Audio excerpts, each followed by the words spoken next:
So, when it came to XX... We're gonna get lost. I'm joking. We're gonna get lost, everybody. Gingell's still on his it's hard to know what to feel about him. It's really hard to know what to feel about him. Like, what do you feel about these guys that you like as not only artists but in the message that they put across? Like, his whole thing was like truth, honesty, and compassion. When it, like, his final 2 albums coming out was like truth, honesty, compassion was his whole message and motive, right? Okay. Like, and how do you feel about that when they've had like a dodgy past? You know, would you say someone who's murdered someone therefore could never be a good person? No, because Mr. Mosby was in jail for manslaughter before he did Sweet Life. Yeah, that was before. Yep, in the 90s. And what's your opinion on... But manslaughter, isn't that when you accidentally kill someone? Yeah, but he still killed someone. Yeah, but it's not his fault. You know what I mean? Like, let's pick on him, if anything. You know what I mean? Like, if you accidentally killed someone, then everyone just thinks, oh, he's a murderer. It's like, no, well, not only did I not want that person to die, but I don't want to be seen as a murderer as well, because it's completely unfair. Yeah, fair. Yeah, no. I mean, I think people can be redeemed, but some people, the good is nowhere near enough to compensate the shit they've done. Like who? Who did you say is like, okay, besides Hitler? Okay. Here's to an easy answer. Like, who do you say is like done so much bad?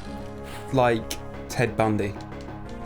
He might have been nice to his mum, but he's a cunt. It's it. Ted Bundy, fun fact, he saved someone's life. He saved someone from drowning, I'm pretty sure it was. Yeah, but he also killed like fucking loads of people. Yeah, he did, but it's an interesting thing to say, isn't it? Like, this man did save someone. He killed people. I'm not saying he's a good person. But no. It's interesting that... He probably saved them because he was like, that person's not allowed to die unless it's on my terms. I dictate reality, not the water. I'll save him, but I'll kill him tomorrow. Yeah. Yeah. But some people, yeah, have the shit they do is just Irredeemable. inexcusable. Yeah. It's hard with people like X, because like some of his songs, because it makes me feel a bit tainted in the sense that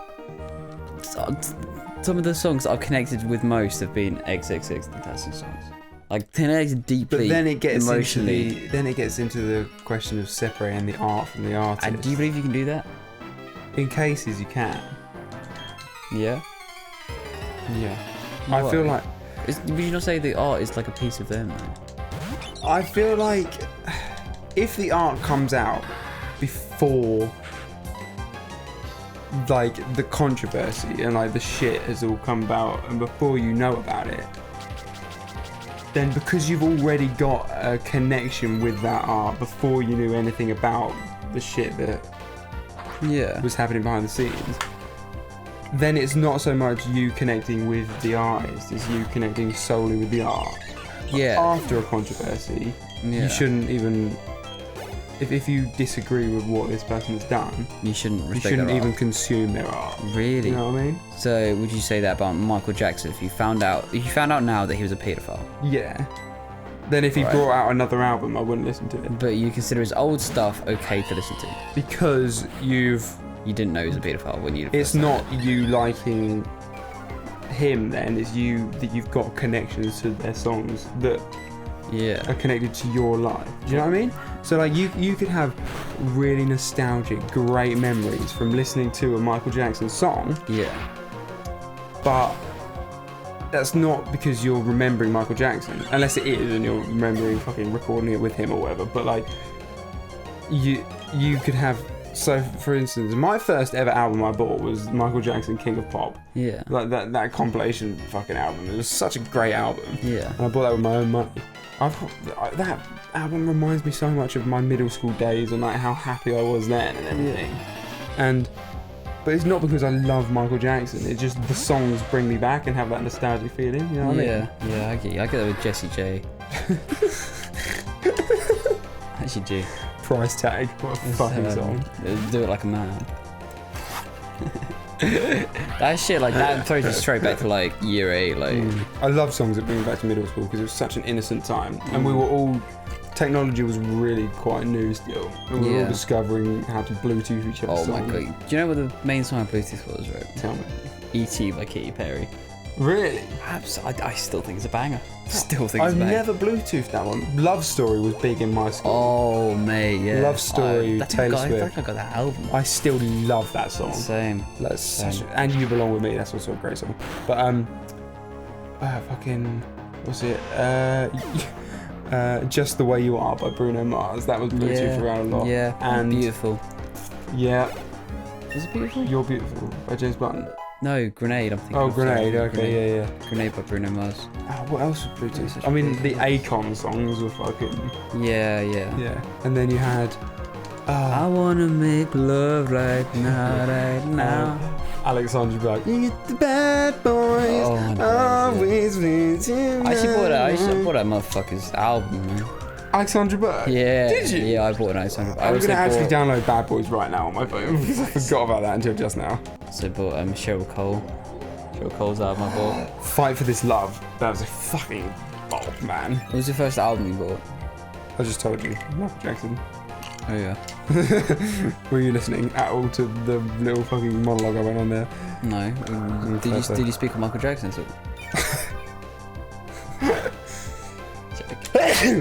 Pikachu. Sorry. No, the first album I ever actually remember having is a Busted one. One of Busted's first one. Traitor. Yeah. Well, to anyone that doesn't know, Clark's actually a massive McFly fan. I don't think anyone knows this though. Is that not known knowledge by now that I'm probably McFly's biggest fucking fan? No, I don't think so. Oh well, I am, everybody. I fucking love McFly. I wonder if you're still gonna like that shit when you're like 25. The funny thing is, I will, because I've been liking them since I was fucking 4 years old. Yeah. I don't think it's gonna change in the next 3 years. Yeah. The funniest part is when if I'm listening to music at work and someone goes, "Oh, what are you listening to?" and I say McFly, no one knows how to take it because most people will go like, "Oh, unlucky," or like make jokes about how shit they are or something. Yeah. And they don't realise how much I like them, or like and it's really awkward when you're like, actually, they're my favourite band, or like. It will go the other way, and people will go like, "Oh, I used to love McFly. Yeah. When did they break up and everything?" And I'm like, "Well, they didn't. They didn't just everyone stopped caring. They just didn't release music for a while. They didn't stop being a band. They were touring and shit. Yeah, like it's just funny the reactions you get from being a McFly fan. It's so. It is so frowned upon. Yeah, it actually is. Well, I don't know why, because they're a good band, and no one will ever be able to tell me differently. Because they can play their music, they can play their instruments incredibly well. Yeah. They have really good singing voices, and no, they don't fucking do anything.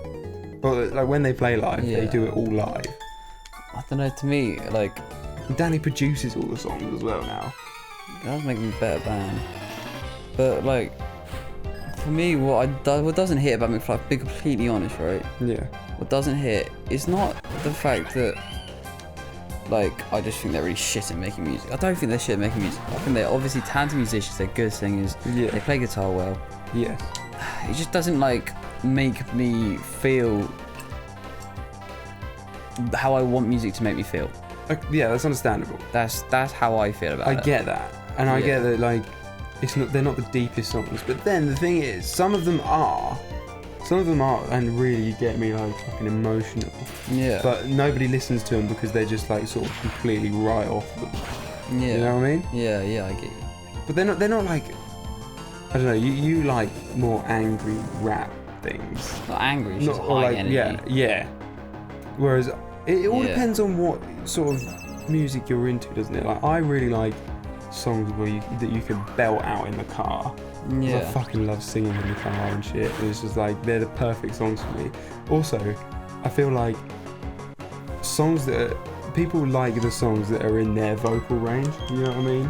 Yeah, so like, yeah. I don't really like listening to female artists very much because I can't hit the notes. Yeah, yeah. So I don't bother. Whereas McFly songs, I can hit the notes, or like not that well, but like I can still sing along. You can, yeah. Like I can't sing to Sam Smith because it's way too high, so I don't really listen to his You songs. don't try, yeah. Exactly, or Bruno Mars. Yeah. Yeah, I get you. And that's why all the songs I seem to recommend to you, if you know, you'll notice they're all in the same sort of like, vocal range. I do kind of notice that, to be fair. Like, oh, I have picked up on that. And that's what I feel with McFly, like, it feels like very, it's how I imagine, like, someone who starts singing would sound. Start singing? Not as in, like, they're not talented, but, like, it just doesn't, it's like a, you're not gonna like this. No, I'm not. I can feel it. It's like a, if you want like a B-Tech, take that. I would disagree with that because they, in my opinion, I think McFly are more talented than Take That. Fuck, Patrick's just dicking us. Because they play the instruments.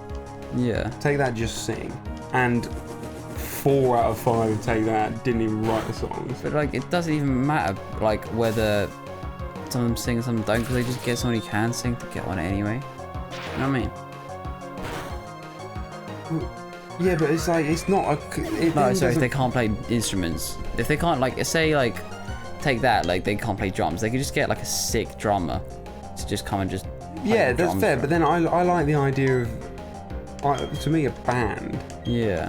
Is best when they're making the music, when they're doing it all themselves, or most of it themselves, making the actual, because then they've got full creative control over what the drums sound like. They don't have someone else in like, oh, what do you think it sounds would be best. It's like everything is them, basically. We can continue this next time. Next time we'll continue with the music talk because I really like this talk. It's so nice to have a chilled fucking thing to talk about where we don't have to talk and get fully hyped all the time like the podcast. It's a lot easier. Right. Goodbye.